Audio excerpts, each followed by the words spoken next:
The funeral was over, and people were leaving the cemetery, but young Alex stayed behind, dropping flowers one by one onto the grave. He was too young to understand why his mother had gone, yet old enough to feel the emptiness. His father, Philippe Ayton, called him away, insisting he return home. Though Philippe knew his son needed comfort, he still pushed him to leave first. His meeting couldn't wait. Alex obeyed without a word, his small face blank and cold. A year later, at a neighborhood bazaar, Sammy was doing his best to sell his unusual wares, double-headed teapots. Despite only being able to use his left hand, Sammy never begged. He was clever with words, warm with strangers, and by the end of the day, he had sold everything. Just as he was packing up, the police stormed in and seized the goods, claiming they were illegal imports. Sammy returned home crushed. He had sunk all his savings into the stock and owed more than 3,000 euros. His wife, Alice, already heavy with their first child, was horrified. That money was supposed to prepare their home for the baby. The next morning in the Ayton mansion, Alex and his father ate breakfast in silence. Philippe asked what his son wanted for his birthday the next day.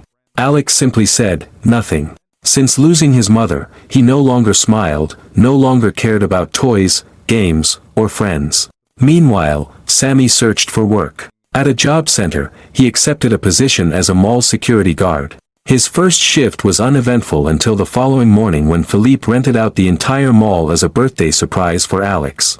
Surrounded by bodyguards, Alex wandered aimlessly until a toy shop caught his eye. Inside, Sammy had dozed off in a chair. When he woke and panicked at the sight of the director, he fumbled, got stuck in his trousers, and accidentally sprayed tear gas. Chaos erupted, but Alex laughed. For the first time in a year, he laughed. Then, pointing at Sammy, he said he wanted to buy him. The director tried to explain that people aren't for sale, but Alex threatened to complain to his father. Behind closed doors, the director offered Sammy a deal: spend one day with Alex for extra pay. Desperate, Sammy agreed. Alex insisted Sammy be delivered in a box, like a toy. Reluctantly, Sammy accepted the indignity when told he'd be paid enough to clear his debt. At the mansion, Sammy was stunned.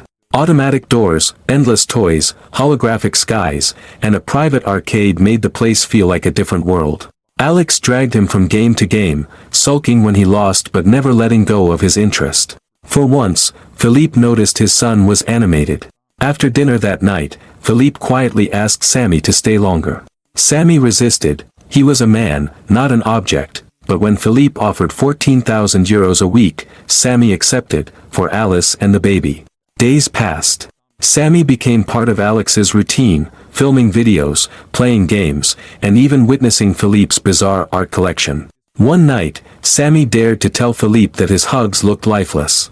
He showed him how to hug with warmth, pressing close and breathing in. For the first time, Philippe understood what it meant to hold someone. But not everything went smoothly. Alex asked Sammy to play rabbit in a hunt with real dogs.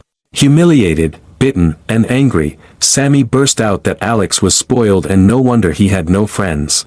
Alex overheard. His fragile trust shattered. Back home, Sammy discovered Alice had already spent the money: a washing machine, a television, repairs, and help for protesting neighbors who had been fired from Philippe's factories. Sammy felt torn, grateful for the security, but ashamed at the way he'd earned it. When Sammy returned, Alex led him to his mother's old treehouse. There, he revealed the truth. His father had sent her abroad for treatment, but she died far away. Alex never got to say goodbye. Sammy comforted him, sharing a childhood storybook, The Night of the Trees. It was simple but magical, and Alex smiled as he listened. Soon after, Philippe, jealous of the bond between them, dismissed Sammy and had him thrown out. But Alex rebelled, driving his toy car all the way to Sammy's modest apartment. There, Alex experienced laughter and warmth, meeting neighbors and seeing a family life full of small joys. For him, it was paradise compared to the cold mansion. Then came disaster. The disgruntled bodyguard leaked videos of Sammy being unboxed as Alex's toy. They spread across the internet, turning into parodies and scandal. Sammy's neighbors mocked him, and Alice, ashamed, asked him to leave. Meanwhile, angry protests erupted outside Philippe's estate. Alex demanded his father rehire the laid-off workers. To everyone's shock, Philippe agreed. But Alex whispered that saving strangers wasn't enough, his father had to save him, too. At that same moment, Alice went into labor. Adrian had hidden Sammy in the treehouse, and when word reached him, Sammy raced to the hospital. He arrived in time, holding his newborn daughter in his arms with tears of joy. He placed the baby in Alex's hands, and the boy's face glowed with wonder. Philippe, watching, felt happiness for the first time in years. Later that evening, father and son sat barefoot on the hospital lawn. Philippe admitted Sammy had been right. Sometimes the smallest things are the most precious. Alex then asked for one last birthday wish, to start a new business with Sammy, a factory making double-headed teapots. Philippe laughed, but this time, he agreed.